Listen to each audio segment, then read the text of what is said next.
Hi there, this is Tim Mitchell. I'm very excited to invite you along to my full day pre-conference prior to SQL Saturday in Lisbon. This pre-conference will take place on Thursday, April the 10th, 2014. And if you're already attending SQL Saturday Lisbon, or even if you're not, I'd love to have you come along. Registration is open right now.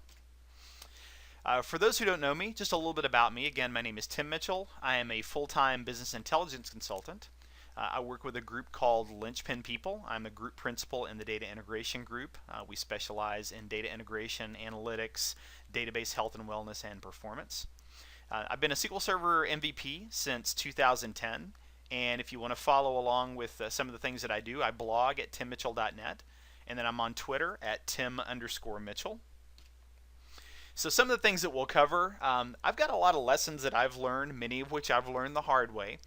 And I'll hope to share those with you, and hopefully you'll get some good information out of that. I've got a few tips and tricks to solve realistic problems using integration services, and we'll go through quite a few of those, not just in the slide deck and discussion, but on demos as well. I've got lots of demos that we'll go through. We'll be talking quite a bit about tools. Obviously, we'll focus most of our time on integration services and the tools therein. We'll branch out just a little bit and then talk about some of the other tools that you might encounter when you're doing integration services development. In particular, in the SQL Server realm, Transact SQL, the tools to engage SQL Server and Management Studio and so forth, as well as a little bit about some of the periphery like data quality services and so forth. I do have lots of demos, so within each module of the content, we will have quite a few demos. In addition to the prepared demos that I have, time permitting, I've been known to whip up demos on the fly, depending on how how full the class is and how much engagement and what types of questions we have. So, but suffice to say, we will have lots of demos to show you realistic examples of the things that we'll talk about. What we won't cover, this won't be a bare bones intro, build your first SSIS package. I will assume that the attendees have at least some sort of working knowledge of what SSIS is intended to do. But since we have a limited amount of time together, I won't go through the bare bones, this is your first SSIS package, this is a data flow, this is how to create a data flow, and so forth. So most of what we'll talk about are a little higher level design pattern discussions. Also, we won't go exhaustively over Books Online. Books Online is a fine resource among many other resources that you can get. But much of what I'll be talking about, I won't say that it's apart from the books that you would find otherwise. I don't think you'll find anything contradictory to what you'd find in Books Online. But Books Online gives you a very technical, very methodical approach, and what I'll show you is kind of my real-world experience, my lessons from the street, if you will, on how to do things.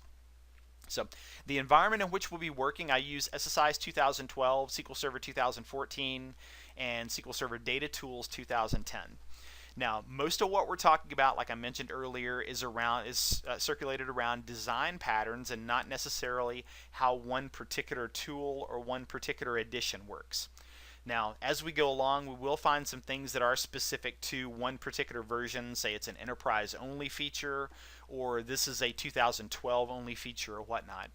As those things come up, I will do my best to point them out, but by and large, the majority of the material is going to be edition and version agnostic, so you don't have to worry about if you're still using 2008. This is still going to apply to you, even if you're still using SSIS 2005, as a matter of fact. What you should bring, obviously your brain. We're going to be going through a lot of concepts. Some of them we'll go through quickly, some of them we'll explore in a little more detail. But we've got about 7 hours of content that we'll plow through, so you'll definitely want to come prepared, ready for learn. Definitely come prepared for note-taking, whatever that looks like for you, whether it's OneNote, pen and paper, just plain old notepad or something, whatever it is that you prefer. Optionally, you can bring a laptop computer depending on how the facility is set up.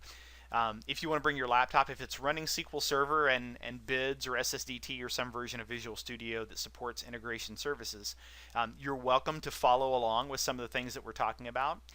Now, I won't have examples that I'm handing out as part of the course while we're there, but if you want to whip up your own examples as we go along, you're more than welcome to do that if you bring your own machine, but it's definitely optional, it's not mandatory.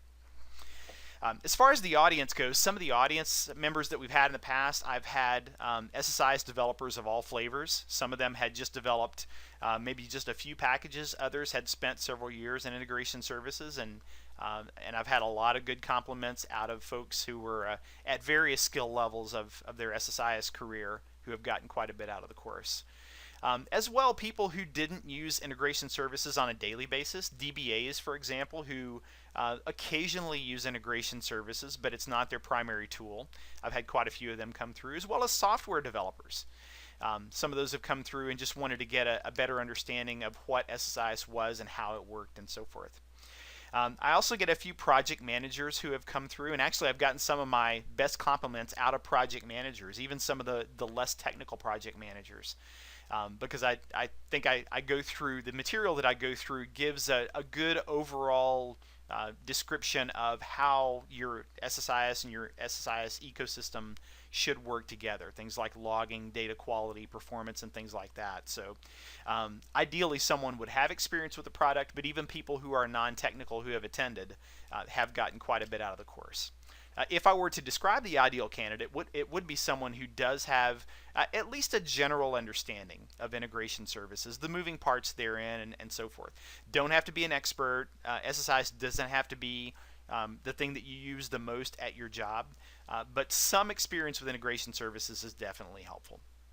Also, if you have any SQL Server skills, database administration skills, backup recovery, if you know your recovery models, especially if you know Transact SQL, that will definitely be a benefit to you as part of this course.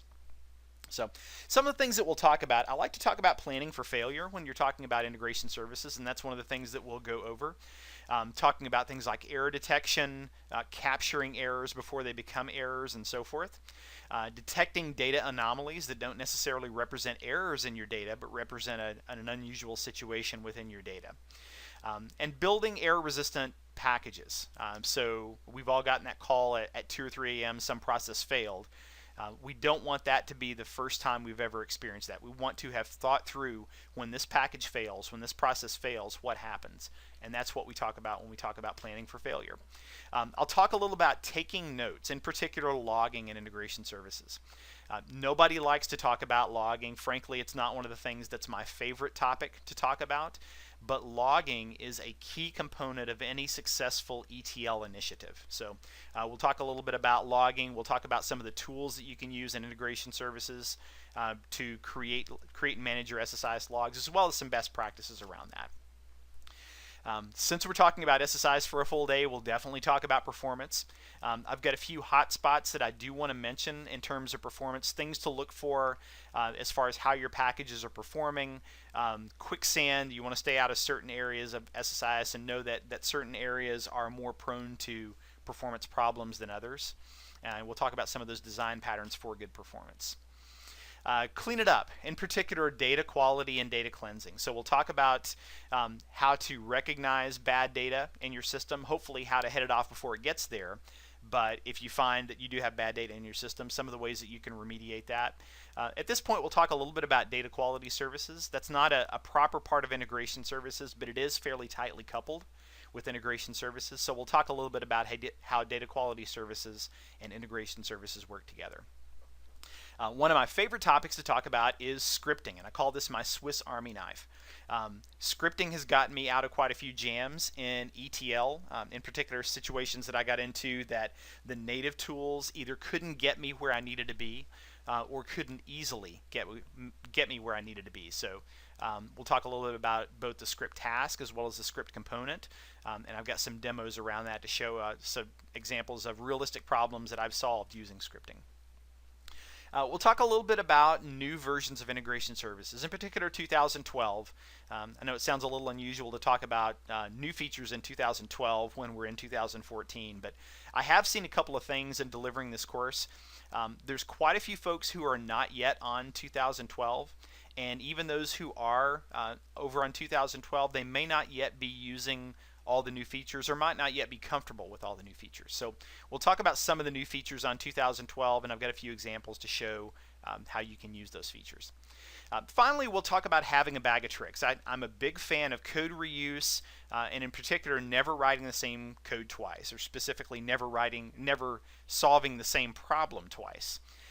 We'll talk about things how you can arrange things in such a way that when you go from project to project, or in some cases from client to client if you're doing consulting work, rather than reinventing the wheel every time you go out, have a framework, have a bag of tricks that you deploy every time so that you're not having to reinvent the wheel every time you go out. We'll talk a little bit about SSIS frameworks in that path, as well as a little bit about BEML as well. So these are just a list of some of the topics that we may talk about. I really like to keep things open-ended in terms of everything that we will go through, because every class is different. We always have a different skill set, different audience, different expectations and things like that. So I like to leave a little bit of an open door to go down different paths.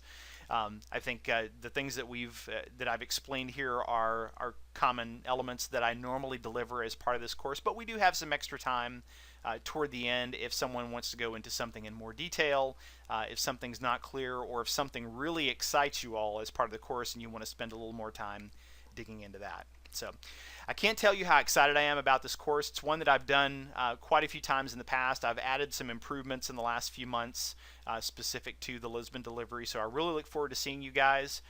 If you haven't already registered, I would encourage you to do so, and if you do get to attend, I'll look forward to seeing you there. Thanks for your time.